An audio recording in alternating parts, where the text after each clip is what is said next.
your mic is not on if you are. Yeah. Usually if you just switch your mic on, then it will flip to your face.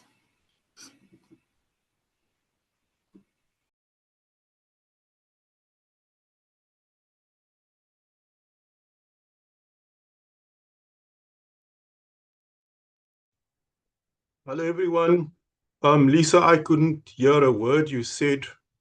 I hope you said nice things, though. Welcome,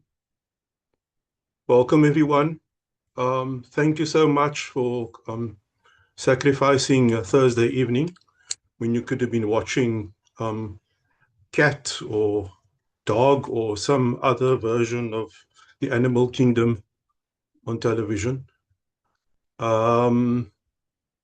Firstly, I'd like to thank the Red Wheelbarrow Collective, Ed, Jacques, Lisa, all the other people whose names I can't quite recall at this very minute, but thank you. Thank you always being so generous and always being so caring about literature, especially poetry in Cape Town and elsewhere.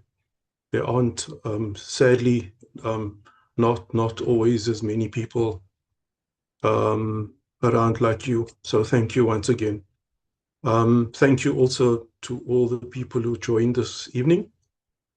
I'm going to sort of just, the last time I did a online reading, it was with the other lot, I won't say who they are, and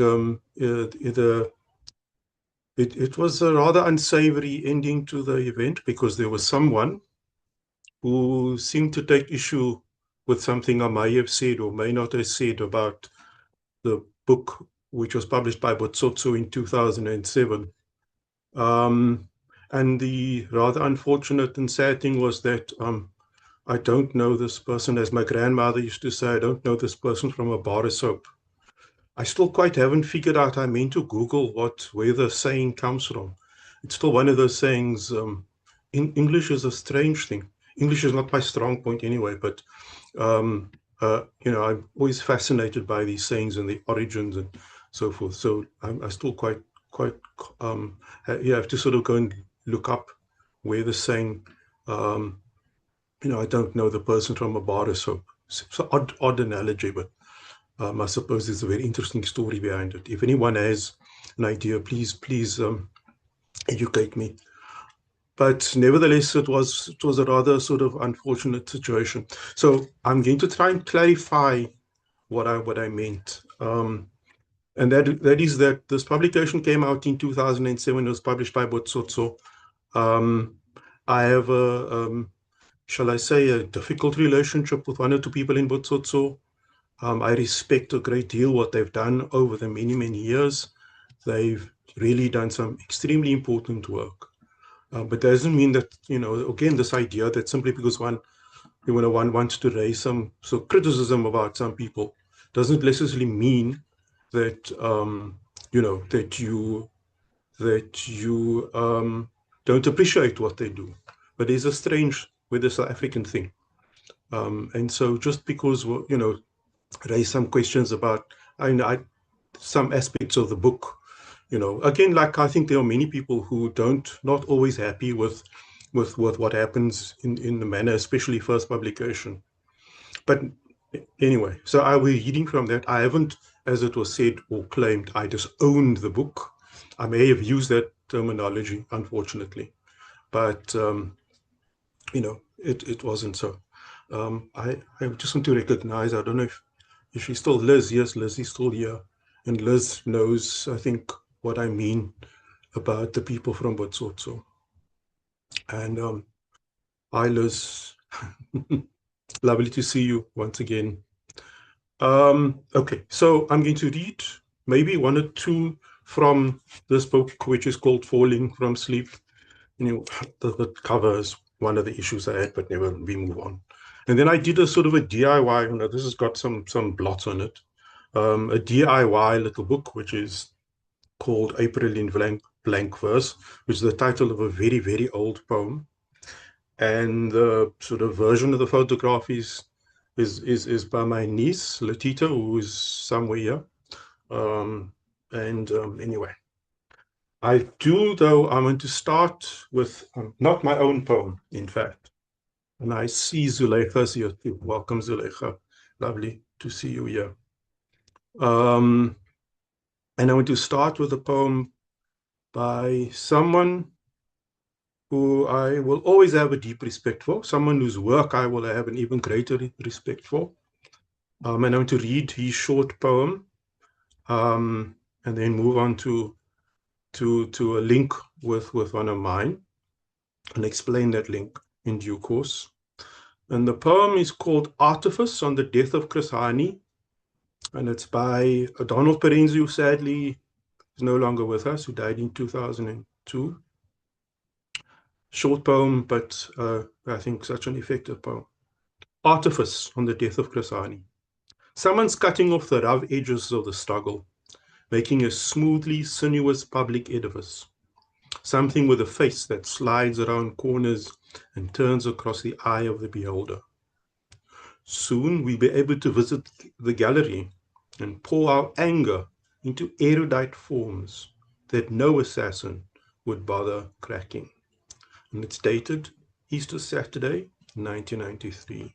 I think this poem says so much about what has happened to this thing called the struggle. Some of us were, involved, I suppose, in move on swiftly from that statement of involvement. I want to move to this poem, which is from falling from sleep, and it's called Minority Report. And I'll explain the connection afterwards. Minority Report. This is not another country. It cannot be discerned from any other vantage point. The body politic flourishes in spurts of dribble and testosterone. Poverty of reasoned thought sustains the infectious rhetoric of the vain. There is discontent, speculations of betrayal of those who offered themselves to the cause. Love is a temporary excursion. We drift in the wake of the power that rules. There are violations of the body and of the spirit. While the threat of empire looms, we travel out to the wide horizon, catch hold of chimera in its duplicitous firmaments. There is idolatry of nefarious characters. Oh dear. They manipulate our need for gods with crude sophistry. This is the frenzied dance that others wish us to perform, the atavistic spiral that is obligatory for the routine.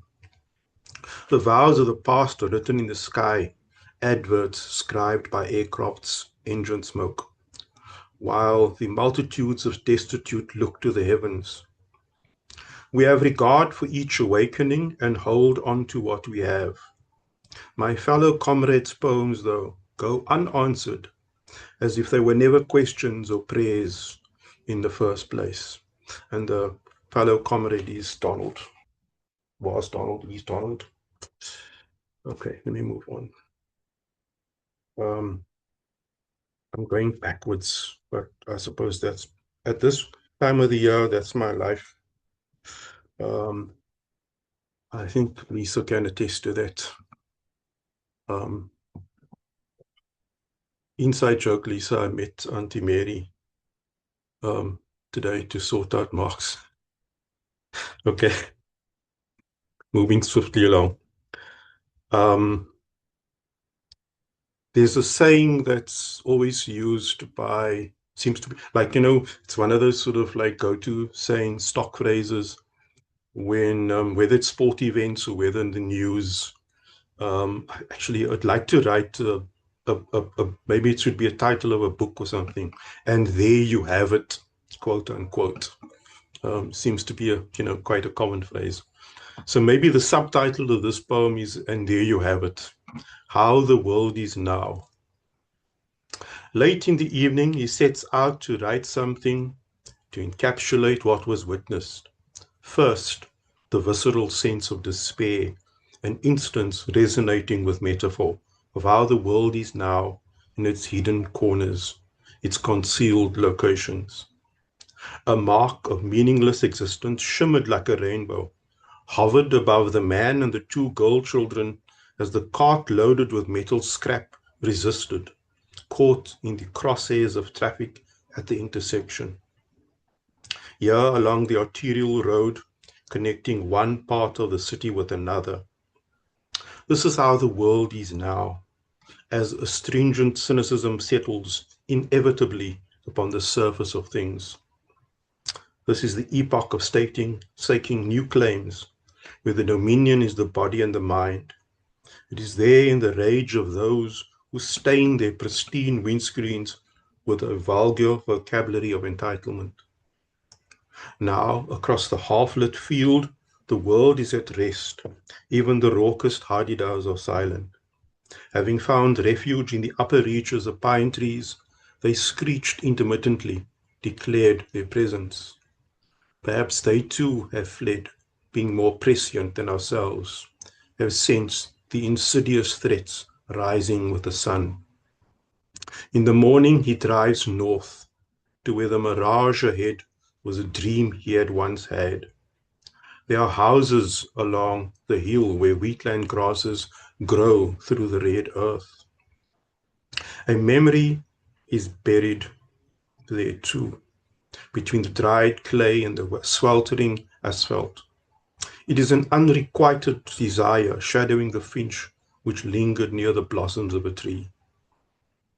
It is here that he understands that sentiment smudges the symmetry of life, that he is at least spared the humiliations of scrambling across merciless roads, battling the elements, and wrangling with capricious merchants.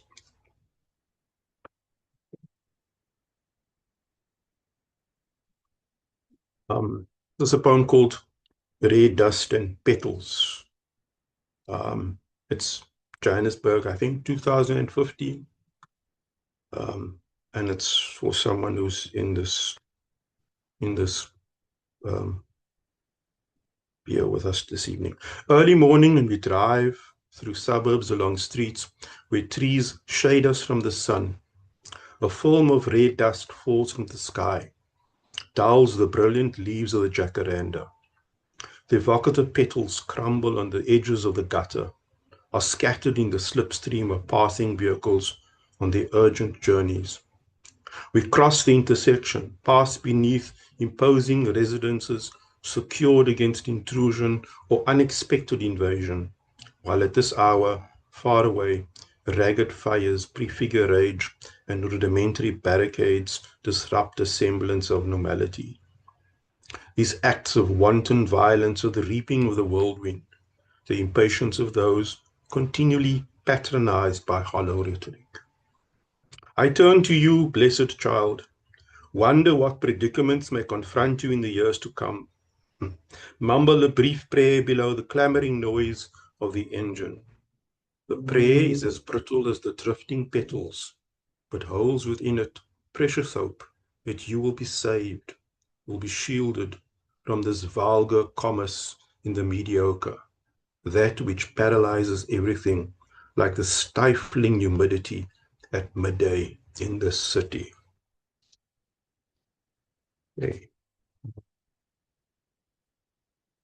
I'm going to change quickly, just change the tone slightly. Okay.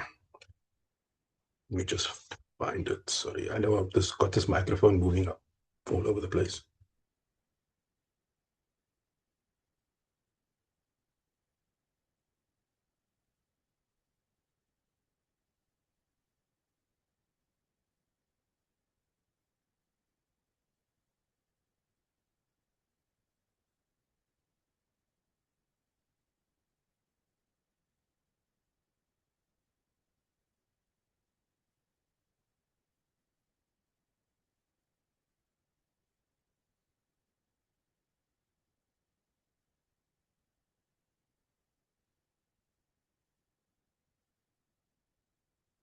Sorry, everyone. Okay.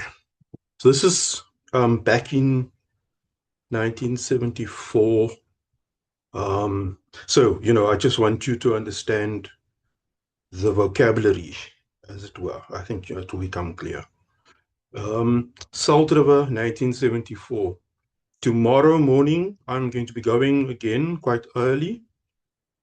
One of the things I'll be doing on my way back, I'll be going to this part of the world, and one of the things we'll be doing is on my way back, I'll be driving down a place called Sissel Road in Salt River, and I will pass once again and notice that there's still a gate missing in number 49 Sissel Road, where my aunt and uncle stayed, and where I spent lots of hours sitting on the gatepost watching the traffic. Yes, there was traffic down those roads in Salt River at one point. There weren't as many cars as there are now. Salt River, 1974. The boy passes the weekend afternoon sitting upon a concrete gatepost, watching the passing traffic up and down Sissel Road. He has returned from the corner shop with the dust of mulled flour collected around the edges of Hessian bags, formica-topped counter, and the ends of his scuffed white shoes. He notices how the sun approaches and begins to turn upon the uppermost point of Devil's Peak.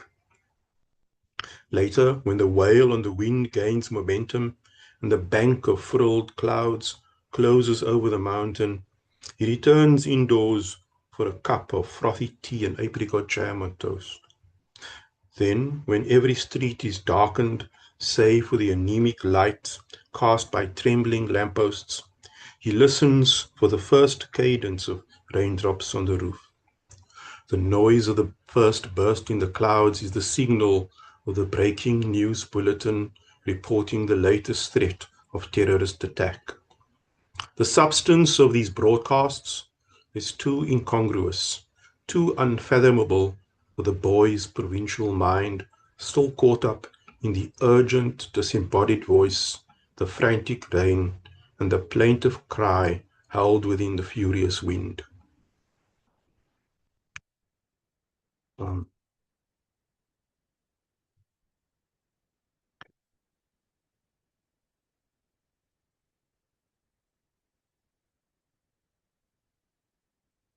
In the half-light, Sunday afternoon chores are interrupted by noises from a white bird. I see it perched on the wires overhead while I fiddle with washing on a steady nylon line. The nylon line isn't as steady as it used to be, by the way. Yesterday, a funeral, a friend from a long time ago. My recollections of him remain nebulous. Then a drive across uninspiring farmlands so barren, thoughts are diverted by recurring preoccupations. An obsessive thing that finds succor in morbid repetition, like the captivating refrain in a song. A deliberate harmony that turns over in the mind like the flow of water that works insistently upon a rock in the river. I speed along the winding road, drive myself willfully into loss of thought, into a new morning blessed by radiant sunrise and its comforting touch on naked arm. I try to follow the bird's flight from the wire, its escape from into the languid afternoon, trace its elegant sweep across the immeasurable blue, lose it finally within the limitations of my dwindling sight, as it becomes a narrowing blur in my watery eye. I remember my dead friend, a kind of a bird who made his own mellifluous songs for a living. We walked home on nights returning from furtive gatherings in times when music and words were urgent and grave. Each step along the well-lit road bore the weight of the past we all wished to evade. All I have left can salvage now is an image of him, eyes closed, bent over a steel instrument that sparkled in the half-light. A fragment from the song returns, consoles, interrupts the warring flow of water upon the half-corroded and dull stone of the mind. Lisa, please just tell me when I need to stop. I'm just going to carry on and see. Just tell me, okay, that's enough. Okay.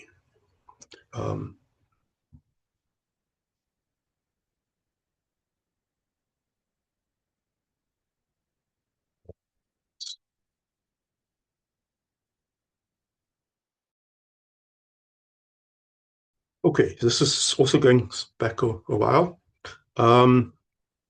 So my uncle played in a band called the Copacabana Band, and so you can gather from the name that sort of sort of the style they try to imitate was the bossa nova stuff that became popular in the sort of late 50s, early 60s.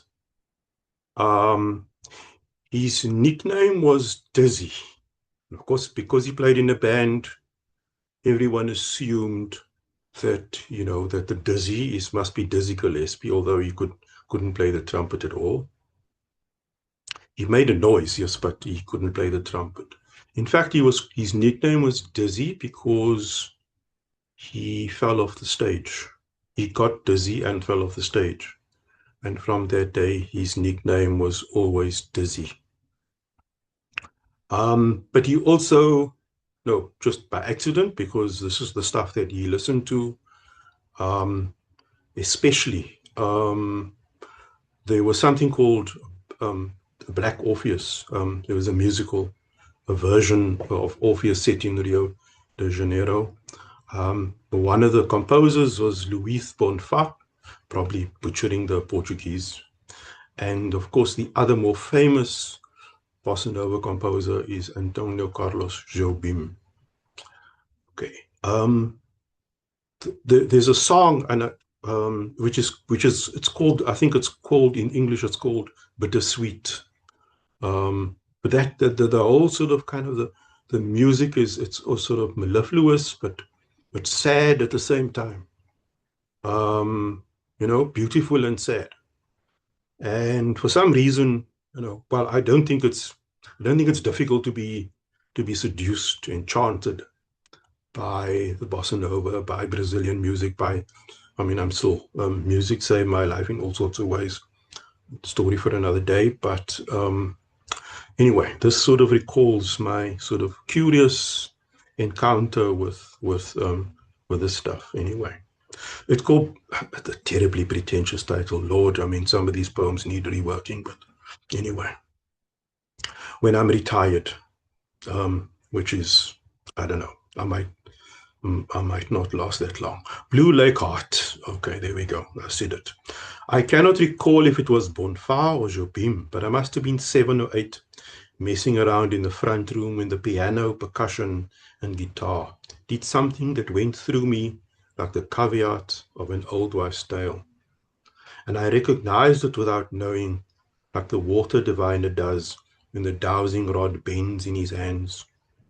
On that mundane summer afternoon, when the frayed lawn was garlanded by the pale and golden blooms of daisies, and the agitated wind threatened to flay the slender blades of an incandescent color, I ceded the virtuous bliss of religious devotion, assumed the weight of the exquisitely blue.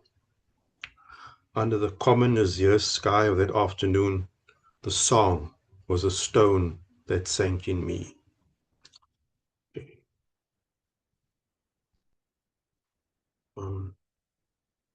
So next week is the 1st of December. Okay. Yeah.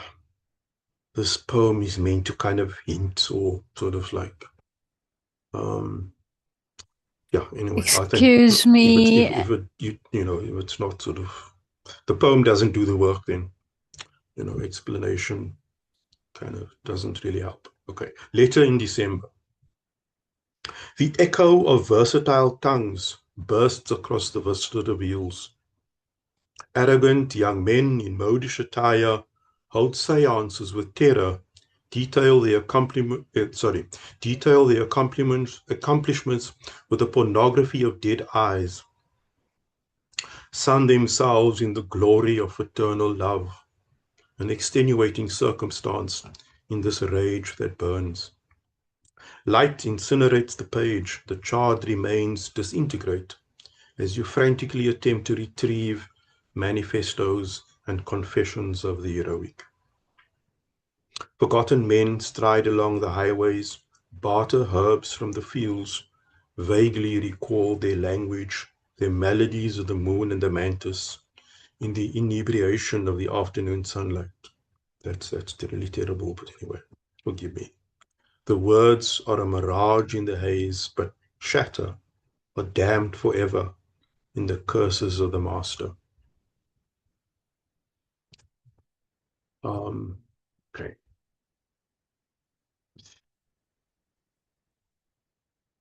Just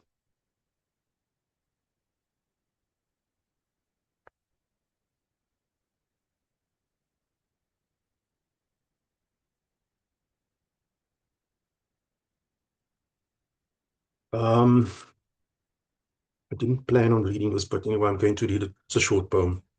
It's called This Is Not a Seascape. I have a dear, exasperating, exhausting, difficult is not the word, friend. Some of you may know him. His name is Tyrannopolis. This is a poem called This Is Not a Seascape. I think this, I don't know if I'm sort of, if I am violating any protocols here, but this particular painting, I think, is owned by, a former sort of professor at UWC. Anyway, doesn't matter. I think it's him and his wife. Let's not exclude the wife. He's not the only one who, okay, let me not go any further. You get the idea. This is not a seascape. After a painting by T.A. This is not a seascape. There is a hint of a cloud unraveling, merging with white foam of a wave that breaks upon. Sorry, let me start again. Just by the way, the painting is of the. I think there was a building. There's a car park along Baden-Powell between Strandfontein and Muizenberg. There's a quite a large car park. Unfortunately, right opposite the ablutions complex, if you get what I mean, or the waste dump, the dump on the other side of the road.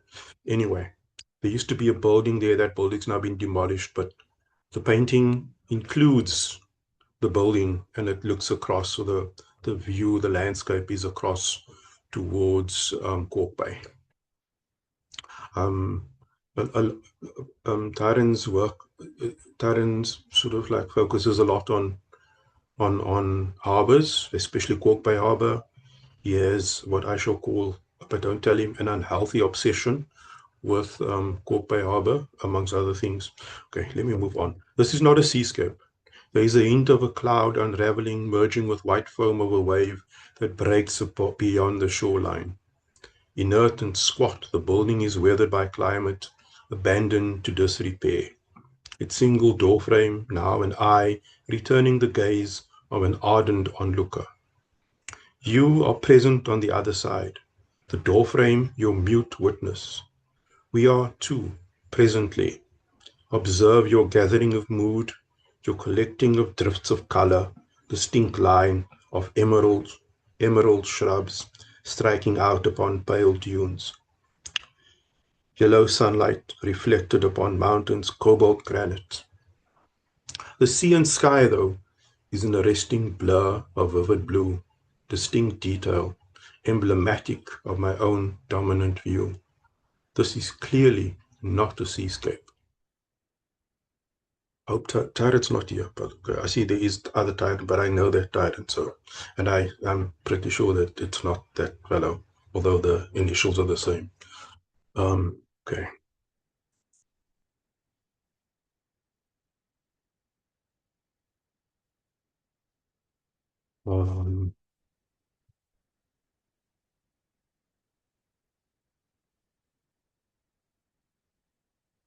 Okay. This is, sorry, this is a longish poem, so bear with me. Reckonings. 1. Seagulls pass at 4 in the morning, migrate from southern bay to western coast. The suburb turns its face away for a final time before rousing. Somewhere, a plastic sheet is torn from the grip of an agitated body. I battle with my father over mundane matters, his health, his unhealthy delusions, his unresolved anger. We laugh at the complicated political intrigues, argue vehemently about my use of language. He's restless, cannot locate any peace. Peace be upon him. I hope he has found it now. Elsewhere, suave mediums recite received wisdom, possess rhyming chants that charm youth, compel small conversions of faith. Their offerings, though, are facile hymns to the body. I go about my business unattended, cross thresholds, borders like a dark-winged gull, pacify my father's tempests with false reassurances, concoct deficient attempts at art. Indeed, there is an unreconcilable breath or sigh between my blood and words. 2. Consequences of the past are a lightning rod through familial bonds. There is ensuing bitterness about slights and wrongs, instances of ridicule and humiliation.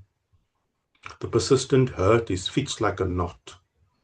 My mother has collected old photographs in a square Cape tin.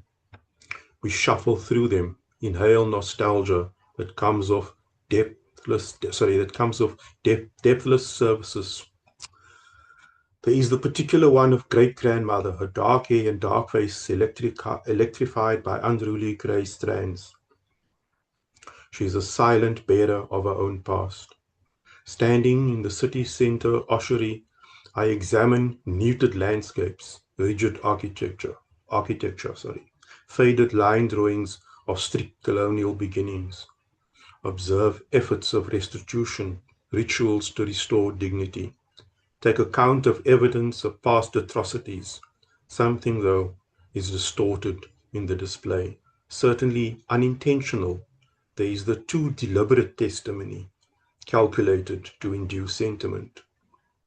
Slipping in and out of a daydream, history is a tunnel in which I pursue the evasive light.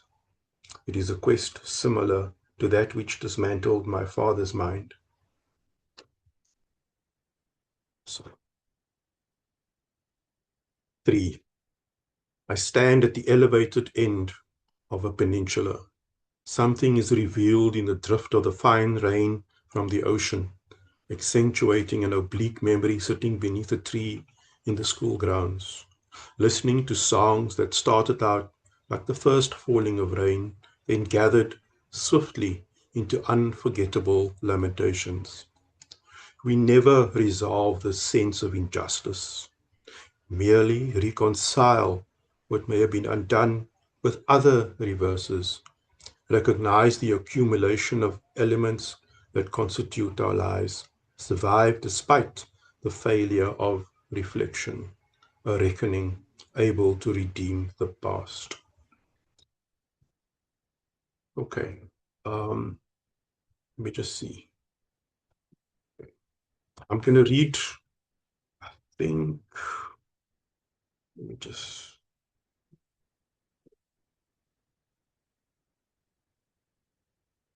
I read three more. There's one more I want to read, which is not here. Okay, it's over there. Okay, yeah, 3 more. And all right, and then we can have a break, I think.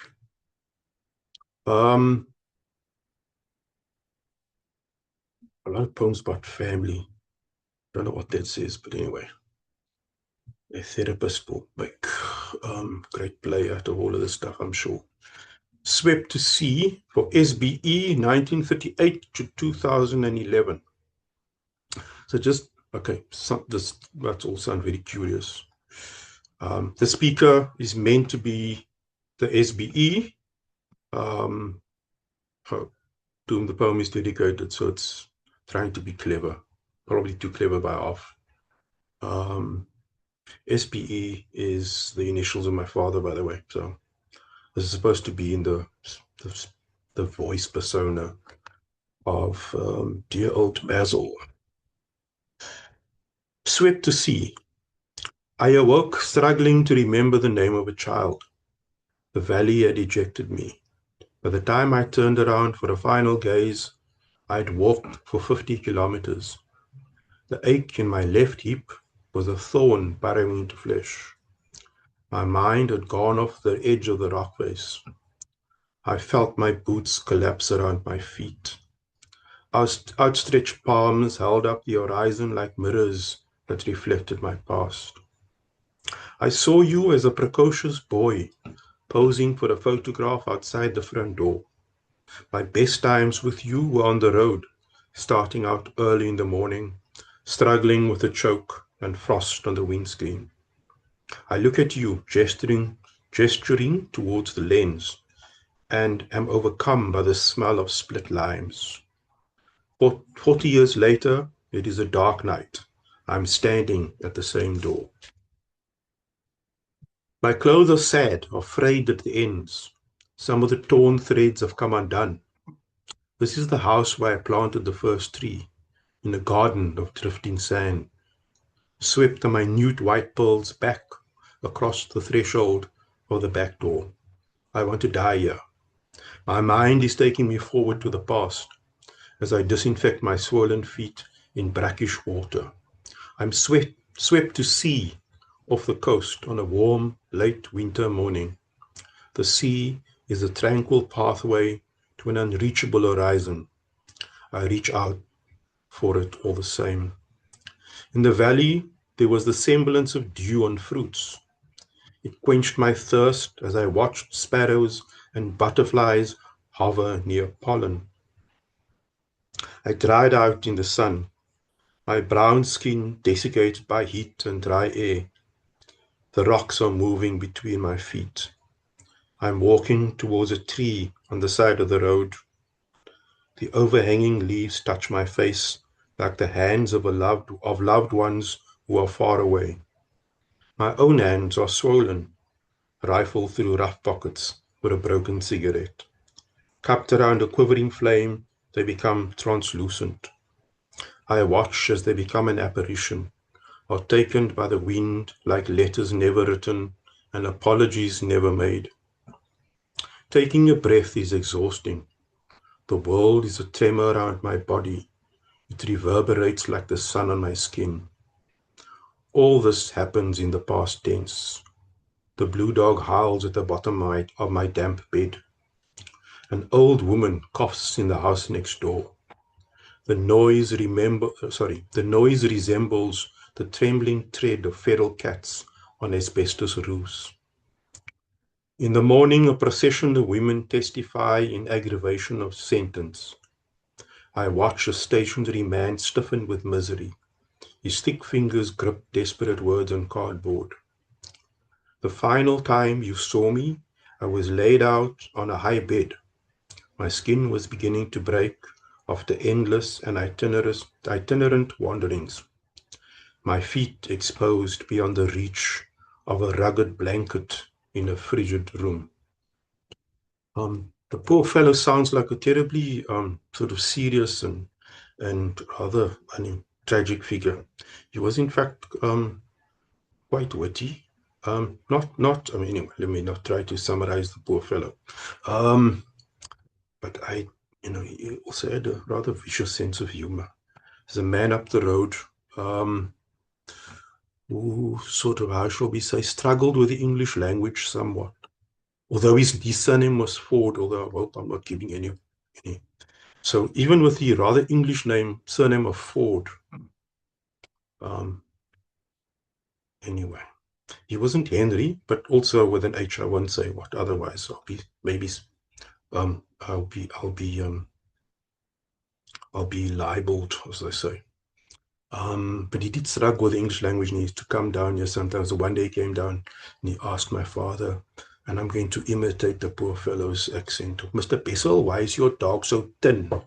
So my father very, very swiftly said, "Because we feed it tin food." So he had a sharp wit. Okay.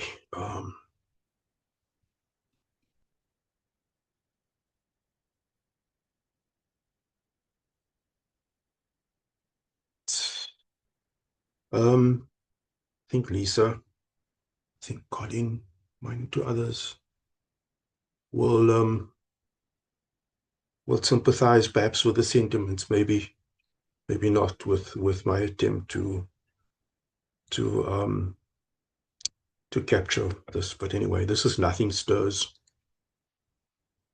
A column of moonlight appears momentarily upon the blank window pane. Something creaks in the recesses of the ceiling. Another coincidental light, car taking the bend, illuminates the patterned burglar bars for a second before passing into the indistinct surrounds. I'm going over Coleridge's piece yet again, trying to cover the ground of his elaborate vision and its remnants. The unseemly little story that just might spark some measure of interest. Here, in the middle of an interrupted night, nothing stirs but the murmur of a wall clock and the rustle of anxious pen across distressed paper. My blood is stirred by caffeine and adrenaline. I snatch at something much less than revelation or prophecy. Recall only a walk with my grandfather long, long ago, as we stepped off the crooked gravel road into teeming cluster of Port Jackson trees. Remember the dust on green-grey leaves that fell as we pressed our way through to a clearing to discover a ragged circle of wood and iron shacks, people going about the business of life, concealed from the state's scrutiny, merely within a deep row of dense and uninspiring bush. There is only this now, fleeting celebration of sunlight as it performs in the dark beached seaweed on a morning walk along the bustling promenade, or the rapture of ragged memories, weekday afternoon stories on the wireless, and my grandmother's always vivid presence, the mosaic of an image cohering and collapsing like the sparkling surface of the restless sea, like the fluctuating configurations of stars on a darkened night. Okay.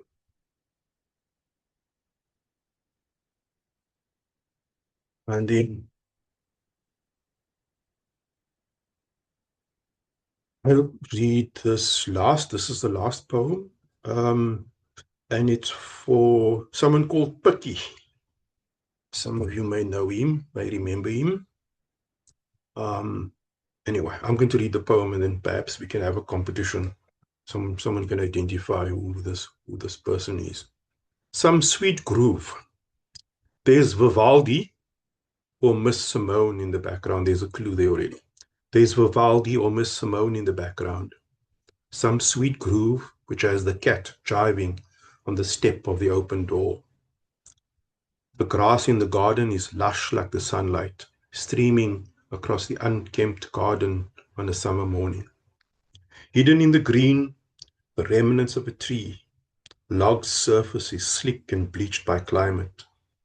Dark veins wend away, run parallel in the mute artifact. Beyond the jumble of books and letters, a man works away at a poem or two. Printed on the page, it imitates the dark veins, emerges like a melody from taciturn paper, shifts the moods in bodies like minor revelations. The man smiles at completing another page. His victories are numerous. They vanquish the pain he carries with him, the reverses suffered and endured. There is a glorious laughter in his heart, an enchanting gift, like the unstinting passion for marking injustice. Miss Simone pours out her heart in another ballad.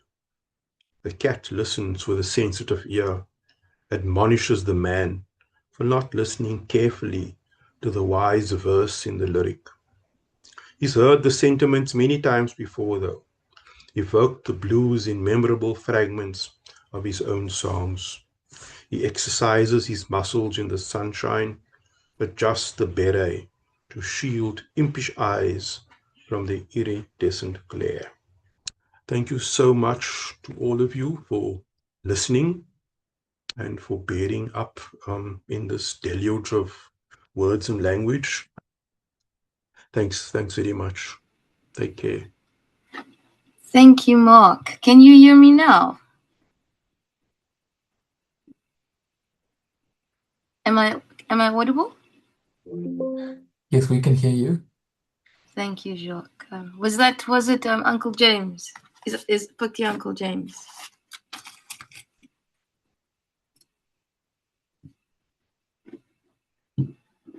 I don't think Mark can hear. Maybe it's his headset. Let me just type it in here.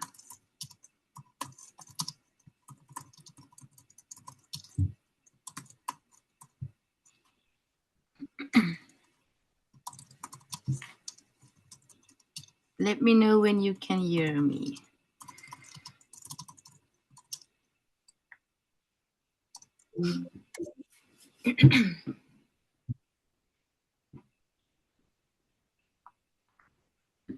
Yeah.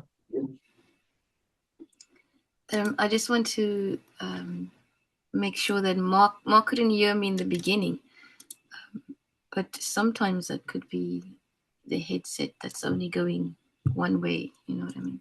Right. The sound is only traveling one way.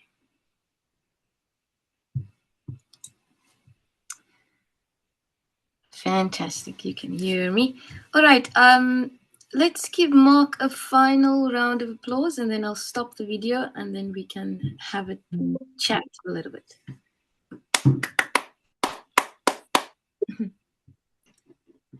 Wow, okay.